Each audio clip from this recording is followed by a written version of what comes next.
할렐루야. 지난 달에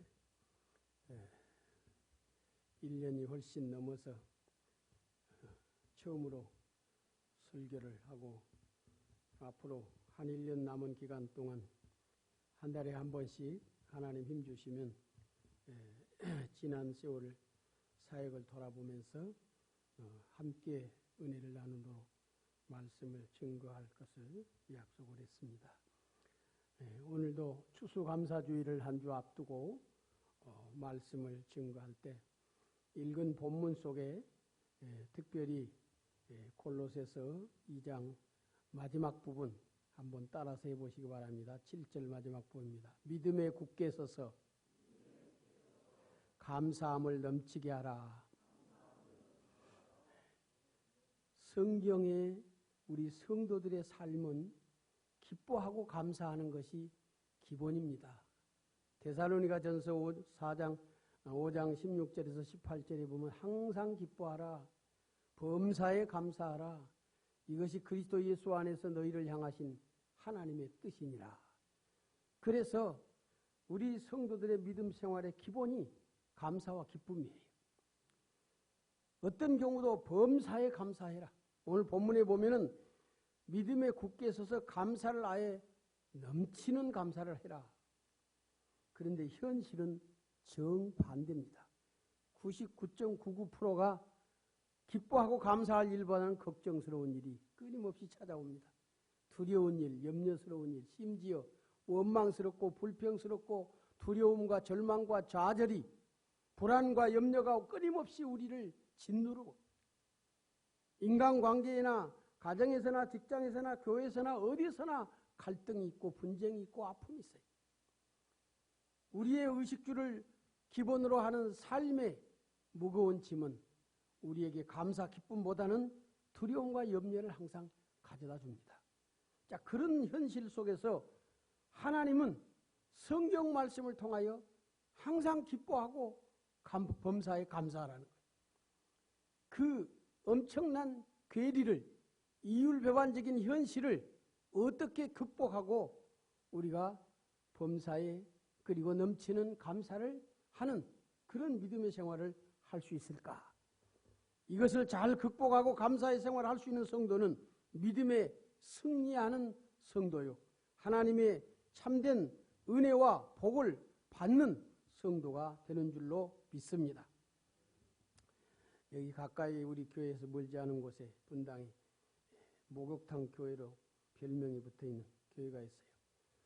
큐티를 전문으로 해서 담임 목사님이 여자분으로 아주 자신이 긴 세월 동안 피눈물 나는 어려움 속에서 하나님 말씀을 붙들고 묵상하고 기도하는 거기에 큐티 전문가가 되어 있어요.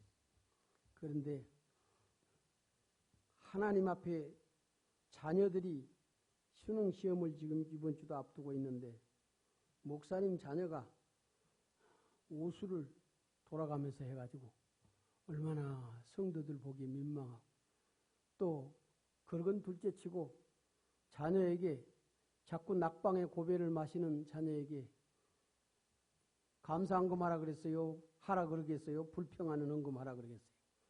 뭐 불평하는 헌금 봉투는 없지만은 그 감사가 나올 수 없는 상황에 자녀 보고 감사하라. 감사한금 해라. 얼마나 무겁고 힘든 일이에요. 그 아들, 딸이 이수, 재수, 삼수 해가지고 합해서 오수를 했다더라고. 그래 참 민망한 때가 많이 있었는데 시간이 지나고 나니까 야 그때 오수를 하기를 천만다행. 믿음이 얼마나 경건해지고 성품이 얼마나 잘 다듬어져서 참 그때 두 자녀가 오수를 하기를 참 잘했고 그건 그냥 붙은 말이 아니라 본인이나 부모 입장에서나 그렇게 공통적으로 감사할 수밖에 없다니. 조금만 좀 지내놓고 보면 바꿔 말하면 조금만 믿음의 눈으로 바라보면 우리의 염려와 근심과 아픔의 현실은 사실은 감사해야 할 일이에요. 왜냐? 좀 시간이 지나면 그 시련이 우리를 망하게 하고 넘어뜨리려고 하려고 하나님이 허락하신 시험이 아니라 우리를 단련하고 연단하여 조금 더 부족함이 없도록 우리를 변화시키고 성장시키기 위한 하나님의 귀한 손길인 줄로 믿습니다. 그래서 성경에 야고보서 1장 2절에 그랬어요. 내 형제들아 너희가 여러 가지 시험을 만나거든 따라서 합시다. 온전히 기쁘게 여기라. 각 사람의 형편을 따라 다양한 시험거리, 환난, 근심, 고통거리가 많이 있는데 여러 가지 시험을 만나거든 온전히 기쁘게 여기라는 거예요. 골라가지고 감당할 만한 것만 기뻐하고 나머지는 불평의 주머니에다 넣고 내가 내 눈으로 보기에 이것은 하나님 앞에 장차 복이 되겠다 싶은 것만 골라가지고 감사하고 나머지는 그저 썩 빼서 불평과 원망의 자루에 넣고 여전히 믿음 생활하면서도 한쪽으로는 낙심과 원망과 불평에 짓눌려서 생활하는 그런 신앙생활이 아니라 온전히 기쁘게 여기라는 겁니다. 온전히.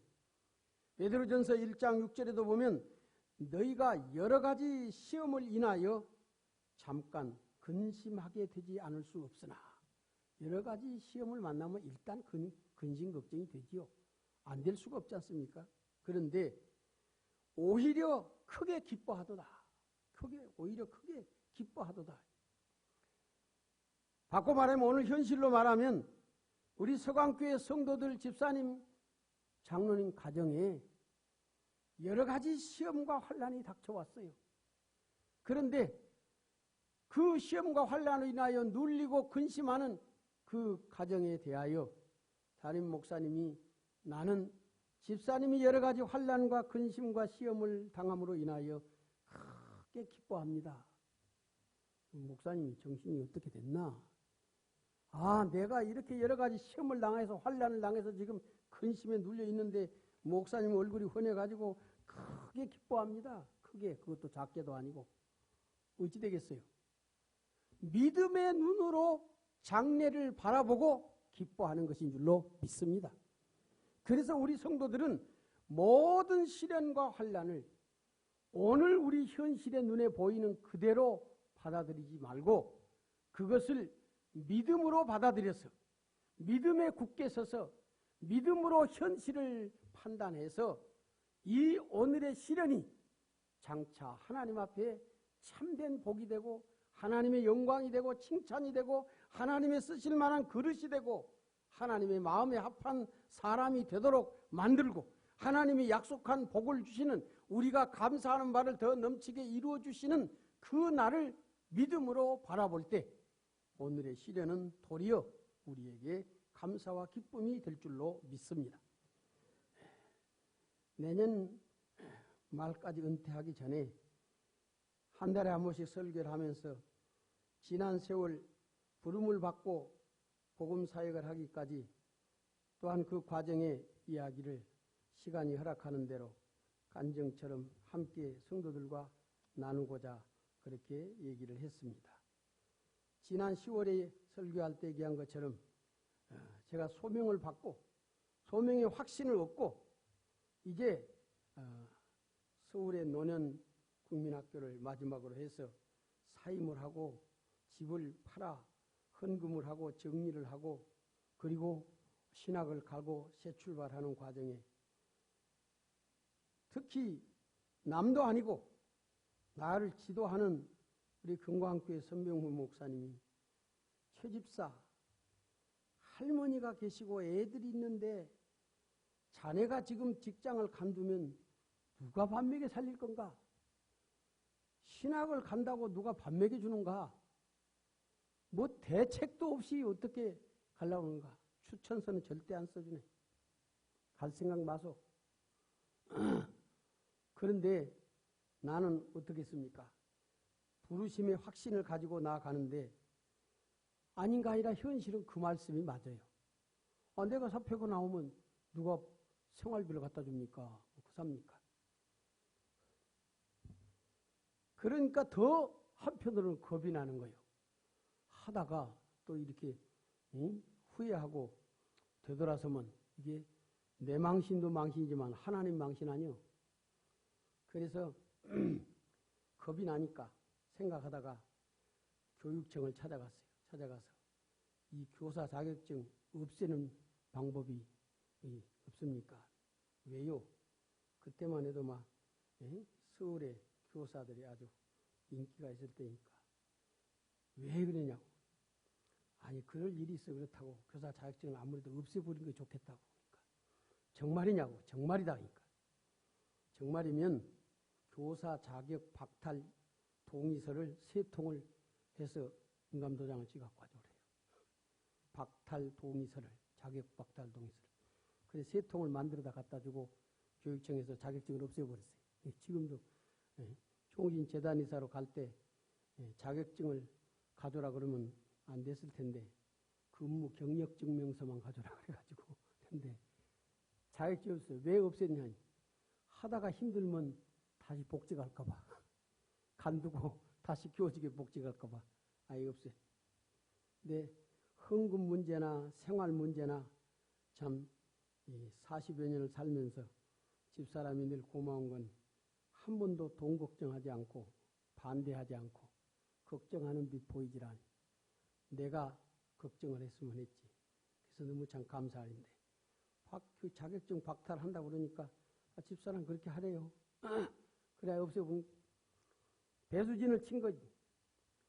그래서 선 목사님이 우리 교회는 아직 개척교회라 교회 세운 지 만 2년밖에 안 됐으니까 개척교회라 뭐 교육전도사 쓸 형편도 못 되고 저 서울 동성교회 부흥에 많이 다니는 그 교회 목사님을 안면이 있으니까 거기 가서 신앙생활 하는 게 좋겠다. 그 이사를 아닌 게 아니라 한 달, 2달, 3달 지내니까 집은 팔아서 헌금해 버렸지. 퇴직금 가지고 방 하나 살림방 전세 얻고 나니까 얼마 남지 않았는데 2-3달 지나니까 다 떨어져 버리니.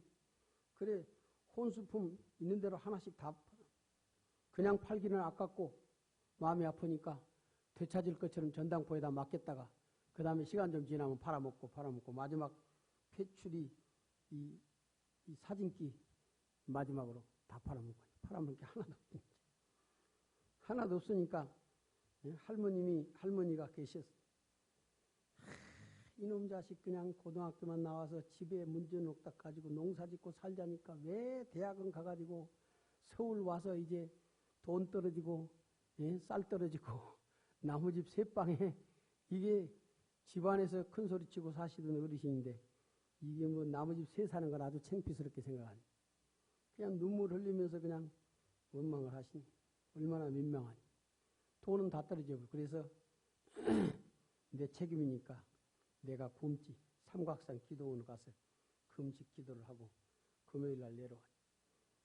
이제 내가 학교를 내일 아침에는 홍제동에서 사당동까지 걸어가려니까 돈 떨어진 주제에 뭐 걸어가야지 그러고 이 밥을 일찍 해주라고 아침밥 일찍 먹고 몇 시간이 걸리든 걸어가겠다. 홍제동에서 사당동이 얼마나 먼지도 잘 모르고 그냥 뭐 처했으니까 무조건 갈 생각을 하고 그랬더니 진짜 그대로 하려고 그랬지요. 그날 밤에 집사람 대학 친구들이 찾아왔어요. 무러 깜깜밤에 와가지고 생활비 보태 쓰라고 용돈 봉투하고 쌀을 한 반감 하나 될까? 한 3분의 1이나 될까? 쌀자루로 큰 걸 하나. 그래서 내일 아침에 먼 거리 걸어가진 않아도 되겠구나. 그래도 그게 몇 푼이나 되겠어요. 금방 또 떨어지죠. 결국 생활에 어려운 가운데 교회에서 연락이 왔어요. 채집사 교구를 맡아서 신방하는 전도인으로 사역을 좀 해주면 교역자 사례비는 못 줘도 다음 얼마라도 대우를 하겠다고. 얼마나 감사해요. 우리 한참 막바지 이르렀는데. 그래서 한 달 6월달 사역을 하고 한 달 사례비 볼 때 2만 원을 받았어요. 받았는데 지금 추수감사절일 때인데 그때 맥주감사절 앞두고 그 김대복 목사님이 우리 교회 부흥회도 2번 오고 부흥회를 많이 다니신 분인데 얼마나 말라기서 1, 2, 3장을 놓고 설교를 하시는데 꼭 나보고 하는 것 같아. 영락없이 헌금생활 제대로 마음에 믿음으로 하지 못하고 감사와 기쁨을 하지 못하고 귀하고 아름다운 것을 하지 못하고 서이 말라기서 보면 아직 얼굴에다 똥을 칠한다고 그랬어요. 얼마나 성의 없이 그냥 하나님 앞에 무성의하게 예물을 드리고 헌금하는지 얼굴에다 똥을 치른다고. 내한테다 내 얼굴에다 똥을 칠하는 것 같아요. 그래가지고 그 첫 사료 받은 걸 집으로 못 가지고 가고 그냥 교회에다 그대로 헌금하고 와서 역시 집에 와서 오늘 받은 거 처음 받은 거 맥주 감사 헌금으로 봉투째 드리고 왔다 그러니까 그래도 못 갖고 생활하냐고 불평하지 않고 그래도 잘했다고 집사람. 그리고 이제 내일부터 또 어떻게 사나 하고 있으니까 밤엔가 그 대학 기독교육과를 지도하던 그 지도했던 주선혜 교수가 연락이 와가지고 네 신랑 신학과한테 뭘로 생활하냐? 저 망원동에 어린이집 소개할 테니까 거기라도 다녀라. 그 교수님이 소개를 해가지고 저 인왕산에서 망원동으로 그리고 임신한 몸을 끌고 거기를 가게 된. 딱 드리고 그 다음 날부터 출근하게 하나님 그렇게 또 연결을 하시더라고. 그래서 어렵게 끌고 가는데 생활을 이어가는데 8월 말이 되니까 2학기 등록금을 챙겨야 되는데 챙길 방법이 없는 거예요. 하나님께서 부르시고 확신을 주셨는데 현실은 감사와 기쁨으로 순종해야 되는데 팍팍하게 이럴 데가 없는 거예요. 갈수록 캄캄한 거예요. 서 목사님이 꾸중하던 말씀이 100번 옳은가 보다 순간적으로 생각이 들기도 하고 그래서 우선 당장 등록을 해야 될 거 아니에요. 그래서 알아봐도 돼. 알아볼 때가 있어야지. 그래서 교회 잘 믿을 만한 분이 계셔서 마침 그때도 은행에 학자금 융자 제도가 있어서 거기 보증을 필요로 한다니까 보증을 좀 서달라고 어렵게 부탁을 했더니 전도사님 성경에 보증 서지 말라 그랬잖아요. 그러고 그냥 한마디로 딱 잘라 거절하는데 더 이상 그 사람뿐만 아니라 딴 사람한테도 말도 못 꺼내. 그래서 그날부터 학교 가서 사당동에 가서 수업에 안 들어가고 학교 뒷동산에 가서 종일 기도하다가 매일매일 근 한 달 가까이 하나님이 이 일에 부르시고 신학을 하게 하시고 목사의 길을 가게 하셨는데 등록을 꿈을 주시지 않으면 수업에 안 들어갈랍니다. 하나님이 확실하게 주셔야지. 이거 하루 이틀 한 주 두 주 뭐 계속 수업에 안 들어가고 뒷동산에 가 기도만 하고 오고 집에는 학교 갔다 왔다 그러는데 아무 깜깜해 아무 해결책이 없다 이 말이. 그럴 때 그것이 갈멜산의 엘리야가 기도해도 구름 한 점 없는 것 똑같은 아무런 길이 보이질 않는 거라.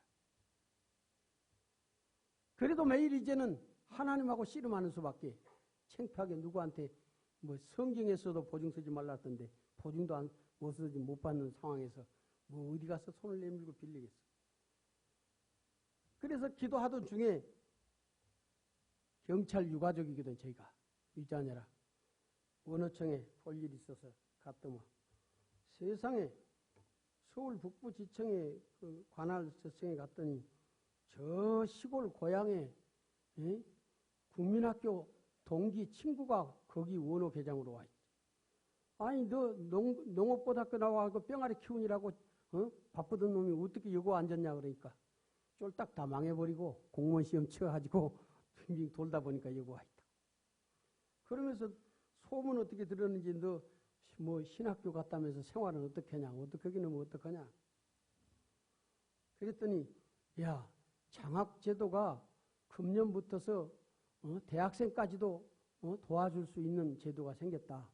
그전에는 고등학교까지만 혜택을 줬는데 그런데 대학생들부터는 좀 혜택이 많다. 그 성적표를 한번 1학기 성적표를 떼어오라 그래. 평균 비학점 이상만 되면 가능성이 있다. 떼다 줬더니 세상에 100% 면제요. 완전히 100% 장학금. 그리고 한 달에 5만 원씩 5만 원씩 용돈도 나오고 세상에 안 될 것 같은데 하나님이 오히려 더 믿음을 키워주시고 더 하나님의 선한 뜻대로 인도하신 줄을 믿습니다. 제가 믿음의 가정에서 자란 것도 아니고 어디서 믿음의 훈련을 받을 기회도 별로 없었고 그러니까 하나님이 생활의 한 걸음 한 걸음에서 그 낙심과 원망과 불평하기 쉬운 그 상황에서 하나님 앞에 도리어 믿음이 자라고 믿음의 눈으로 도리어 감사하고 기뻐할 수 있는 그런 놀라운 삶의 열매, 삶의 경험과 체험을 하게 하신 줄을 믿습니다. 성도님들이 오늘 내 생활이 팍팍하고 힘들고 어려운 시험거리가 많이 있다고 해서 그 눈에 보이는 대로 절대 판단하지 마세요. 그것을 통해서 하나님이 내일에 어떻게 더 넘치는 감사에 더 풍성한 열매를 맺게 하실지 모르는 거예요. 어떤 선한 일, 어떤 복된 일을 예비하고 있는지 모르는 거예요. 그러니까 믿음에 굳게 서서 감사함을 넘치게 하시기를 바랍니다. 이 추수감사절도 그래서 한 주 전인데 추수감사절 뿐입니까? 우리 성도들이 신앙생활 하는데 한 가지 헌금이 항상 걸림돌이 되는 가능성이 많아요. 왜냐? 성도들에게도 돈은 필요하니까 생활비도 필요하고 아이들 가르치는 학자금도 필요하고 사업자금도 필요하고 얼마나 모든 생활에 공통이 신자나 불신자나 그러니까 돈에 대한 아까운 생각이 앞서가지고 돈에 짓눌려서 염려와 근심에 눌려 있어서 신앙생활에 특히 예배 드리는데 헌금이 걸림돌이 되기가 쉬워요. 믿음에 굳게 서서 넘치는 감사한 마음으로 헌금도 예배도 드리시기를 축원합니다. 하나님께서 그 믿음으로 바라보고 넘치는 감사함으로 드릴 때 그 감사함에 부끄럽지 아니하도록 하나님이 풍성한 은혜를 주실 줄로 믿습니다. 왜냐하면 하나님이 감사하라고 그랬는데 감사할 수 없는 현실에서 감사하라고 할 때는 그 감사를 통해서 복을 주시기 위함이지 감사함을 통해서 더 주저앉아 버리고 망해버리게 하려고 하나님께서 감사를 하겠습니까? 특히 헌금은 감사와 기쁨으로 정성껏 아름다운 예물로 드릴 수 있기를 축원합니다. 하나님이 액수를 정해서 헌금하라는 거 없어요. 마음을 드리라고 그랬지. 그러니까 감사와 기쁜 마음으로 정성껏 아름답고 귀한 예물을 드려서 하나님께 예배하시기 바랍니다. 그것이 하나님을 기쁘시게 하고 마침내 특히 시련과 역경에서 믿음으로 드리는 감사는 하나님을 더욱 영화롭게 하는 감사가 될 줄로 믿습니다. 여러분의 가정의 자녀들이 아버지가 사업도 잘 되고 엄마도 직장생활 잘하고 가정이 평안하게 잘 나가고 돈도 잘 벌고 그래서 아이 자녀들에게 용돈도 잘 주고 좋은 옷도 사입혀주고 맛있는 것도 사주고 이만하면 네 엄마 아빠 잘 만났지 할 만한 상황에서 아이들이 엄마 고마워요 아빠 감사해요 하고 인사할 때 기분 좋을 거예요. 내가 이렇게 잘 나가고 잘 되고 자녀들 잘해줘서 자녀들이 고맙다고 하니까 기분 좋을 거예요. 그런데 반대로 항상 잘 나가는 것이 아니라 이제 굴곡이 있어요. 사업도 안 되고 가정에 어려운 일도 많이 생기고 때로는 질병도 있고 때로는 가까운 형제 친척들의 가정에 문제가 생겨서 얽히고 설키기도 하고 악한 사람을 만나서 괴로움을 당하기도 하고 많이 어려움과 시련을 겪을 때 자녀들에게도 자연히 잘 해줄 수가 없는 상황. 이 자녀들이 낙심하면 어떨까? 원망과 불평에 빠지면 어쩔까? 염려가 되는데 오히려 그 눈치를 보고 자녀들이 엄마 염려하지 마세요. 아빠 걱정하지 마세요. 우리 곁에 계신 것만으로도 감사해요. 아빠 엄마와 함께 생활할 수 있는 것만 해도 너무너무 감사해요. 자, 생각을 해보십시오.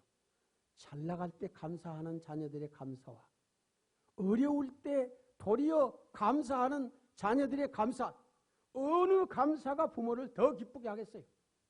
어려울 때요. 어려울 때. 그렇다고 자녀들이 큰 사업 자금이나 돈 보따리 갖다 준 건 아니에요.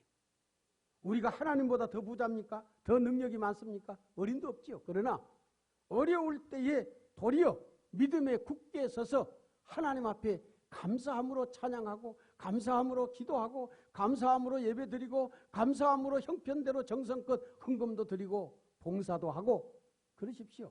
감사함으로 가정을 가꾸고 감사함으로 어려워도 직장 생활을 감사함으로 하고 하나님 앞에 감사한 마음을 가지고 교회 직분도 감당하고 그럴 때 넉넉하고 힘있고 건강해서만이 아니라 어려운 중에 도리어 감사함으로 하나님을 섬기는 그 손길이 하나님을 더 기쁘시게 하고 영화롭게 하고 장차 우리에게 더 넘치는 복이 될 줄로 믿습니다. 그래서 아까 얘기를 조금 더 합니다. 마침내 이렇게 국가 유자녀 장학금으로 그냥 등록금 문제를 깨끗이 해결하고 당당하게 수업 시간에 들어가서 이제 학업을 계속 하는데 불과 한 주인가 두 주 지나서 군대에서 입영하라고 영장이 뜨고 하니 숨 돌리만 하면 숨 돌리만 하면 또 터지고 영장이 나오는데 이거는 그저 단순히 뭐 경제적인 어려운 문제가 아니라 내가 가정이 군대로 가버리면 어떡할 거예요, 이제. 나이 많은 할머니하고 어린애들 둘하고 임신해 있는 부인하고 네 식구 남겨놓고 혼자 군대 가보면 누가 어떡하겠어요. 분명히 내가 사직을 할 때 병무청위를 가서 내가 서울교대를 들어갈 때 2년 이상 근무하기로 서약을 했으니까 2년만 해도 되는데 내가 만 6년을 했으니까 아무 문제 없지요. 걱정 없습니다. 염려 마십시오. 확인을 하고 사표를 냈는데 이제 와서 1년도 안 돼서 영장이 나오고 병무청으로 쫓아가서 이게 어떻게 된 겁니까? 왜 영장이 나왔습니까?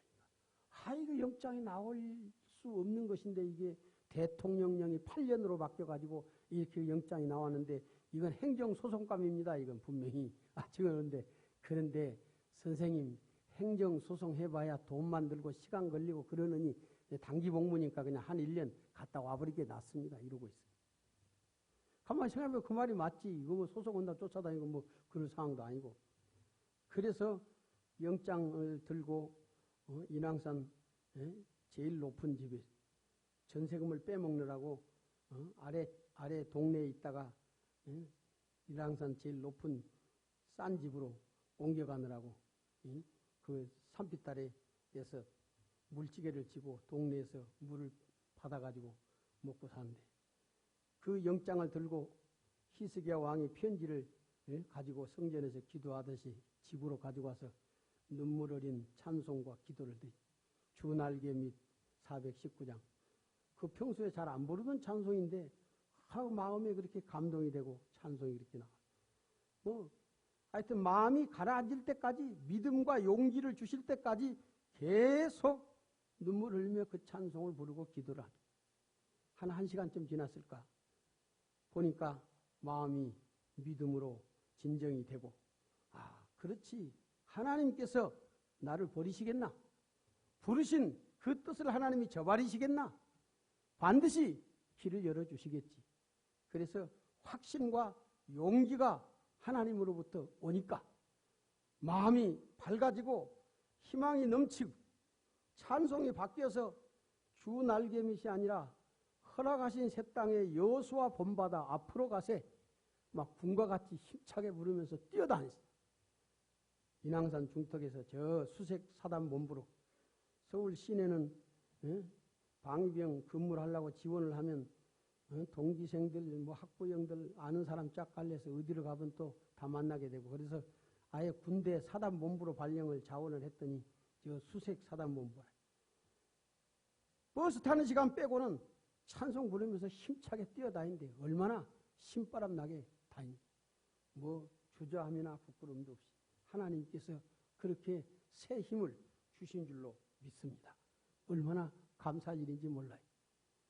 오늘 우리들이 잠시 어렵다고 해가지고 그걸로 인하여 원망하고 낙심한다면 장래는 기약할 수 없어요. 하나님께서 우리에게 복을 주시려고 시련과 연단을 먼저 주시는 거예요. 하나님 우리를 들어 쓰시려고 시련과 연단을 먼저 주시는 줄로 믿습니다. 그래서 감사함에 넘치는 믿음의 생활을 통해서 하나님 앞에 옳다 인정을 받고 하나님의 은혜를 받는 그런 생활이 되어지기를 축원합니다.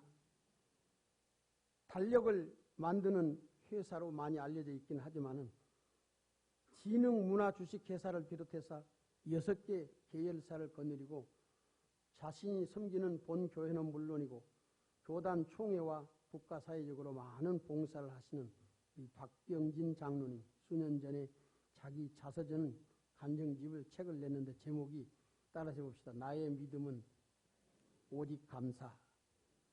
나의 믿음은 오직 감사 책을 씁니다.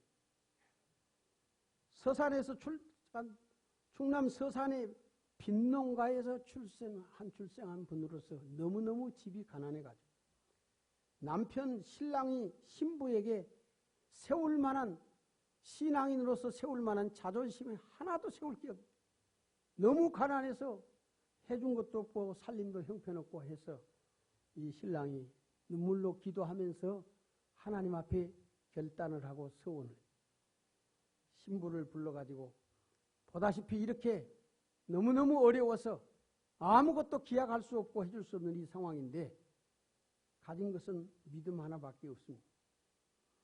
이제는 결혼해서 나와 함께 약속을 합시다.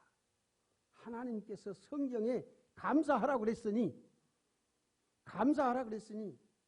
감사의 예물로 매 주일마다 그렇게 가난한 분인데 감사헌금을 드리도록 합시다. 거기다 감사할 조건을 써서 감사할 이유, 그것은 바꿔 말하면 기도 제목이고 소원입니다. 써서 감사한 걸 매주일 합시다. 끼니를 굶어도 우리 합시다. 하나님께서 우리 부부, 우리 가정을 책임져 주실 줄을 믿고 합시다. 부인이 거기에 감동을 받고 동의를 하고 그래서 세월이 흐르다 보니까 벌써 40년이 넘도록 하나님 앞에 그 약속을 지켜왔다는 거예요. 보통 아름다운 일이 아니에요. 40년이 넘도록 끼니는 굶어도 수없이 굶을 때가 있어도 한 주도 걸리지 않고 하나님 앞에 기도의 소원을 담아서 감사의 예물을 드렸다. 그런데 놀라운 것은 지금 와서 보니 그 헌금 봉투에 기록한 감사의 제목, 기도의 제목이 하나도 이루어지지 않은 것이 없이 다 응답을 받았다. 다 응답을 받았다. 하나님께서 감사하라 하냈고 감사하는 자에게 빈손으로 돌려보내겠습니까? 자녀가 부모에게 감사하는데 힘이 있는 부모가 어떻게 자녀를 빈손으로 돌려보내겠어요? 하나님은 천지의 주인이시요 만물의 주인입니다. 우리가 그의 자녀로 구원을 받았고 그의 일꾼으로 부름을 받았어요. 그렇다면 우리가 어떤 어려운 환경에서도 감사함으로 나갈 때 하나님은 우리에게 필요한 능력과 모든 쓸 것을 채우실 줄로 믿습니다. 그 믿음 가지고 오늘도 감사함으로 승리하는 생활, 감사함에 넘치는 생활로 가정을 이루는 삶이 되어지기를 축원합니다. 이런 기회에 한 가지 더 말씀드리고 싶은 것은 우리 성도들의 헌금 생활에서 11조의 생활을 철저히 하시기 바랍니다. 기본이고 우리 신앙생활에 저울질하는 하나님의 저울입니다. 왜냐하면 우리에게 가장 중요한 것이 돈이기 때문에 하나님께서 이 돈을 하나님이 쓸 것을 공급하시는 것으로 믿는지 아니면 내가 벌어서 하나님을 도와주는 건지 하나님이 헌금 생활, 특히 11조 생활을 통해서 저울질하고 있는 거예요. 그래서 우리가 거기서 결단을 해줘야 돼.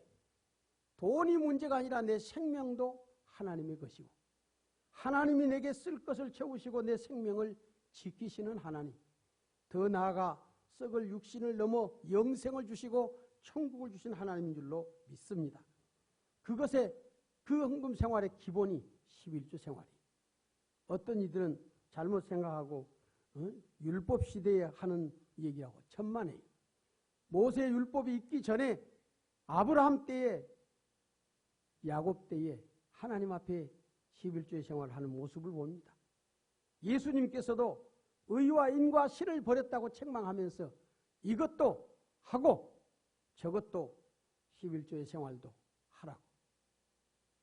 그것이 하나님과 우리 사이의 믿음의 열매가 된 거예요. 믿음의 열매가. 말라기서 3장 8절에서 10절을 찾아서 한번 올려주십시오. 그 절에다가. 말라기서 3장 8절에서 10절. 한번 소리내서 읽읍시다. 시작. 사람이 어찌 하나님의 것을 도둑질하겠느냐. 그러나 너희는 나의 것을 도둑질하고도 말하기를 우리가 어떻게 주의 것을 도둑질하였나이까 하는도다. 이는 곧 11조와 봉헌물이라. 너희 곧 온 나라가 나의 것을 도둑질하였으므로 너희가 저주를 받았느니라. 만군의 여호와가 이르노라. 너희의 온전한 11조를 창고에 들여 나의 집에 양식이 있게 하고 그것으로 나를 시험하여 내가 하늘 문을 열고 너희에게 복을 쌓을 곳이 없도록 붙지 아니하나 보라. 아멘. 그래서 철저히 재물은 하나님이 주신 선물로, 물질은 하나님이 내게 쓸 것으로 공급하시는 은혜의 선물로 믿으시기를, 받으시기를 바랍니다. 물론 내가 수고하고 노력하고 애써서 사업도 하고 직장생활도 하지만은 그 모든 일을 감당하고 그 모든 일의 열매를 맺게 하시고 마침내 농부가 땀 흘려 농사를 지었으나 그것을 자라게 하고 열매 맺게 하고 수확을 얻게 하는 이는 하나님이신 줄로 믿습니다. 그래서 그 믿음의 고백이요 증거가 바로 11조 생활을 비롯한 헌금 생활. 그래서 헌금은 하나님과 우리 사이의 믿음의 고백이요 헌신의 고백이요 열매가 되는 줄로 믿습니다. 그 액수에 절대 구애받지 마십시오. 아무리 적은 것이라도 당당하게 하십시오. 아무리 적은 액수라도 내 형편에 합당한 그 금액일 때 조금 더 부끄러워하지 마십시오. 다른 사람하고 비교해가지고 이게 너무 적다 많다 그건 아주 잘못된 자세고 하나님이 크게 책망할 일입니다. 아무리 적어도 그 사람에게 귀중한 재물이요 그 사람에게 11조는 아주 귀중한 예물이 될 수 있어요. 또 아무리 많아도 하나님께서 또한 주신 은혜의 선물로 받을 때 그것 또한 역시 하나님이 기뻐하실 예물이 될 줄로 믿습니다. 기도하십시다. 하나님 아버지, 참으로 시련과 역경이 많은 이 시대에 우리가 하나님 앞에 믿음에 굳게 서서 감사함을 넘치게 하는 믿음의 생활을 하게 하여 주옵소서. 교회에서, 가정에서, 일터에서 넘치는 감사로 승리하게 하시고 하나님의 주시는 복을 받게 하여 주시옵소서. 예수님의 이름으로 기도하옵나이다. 아멘.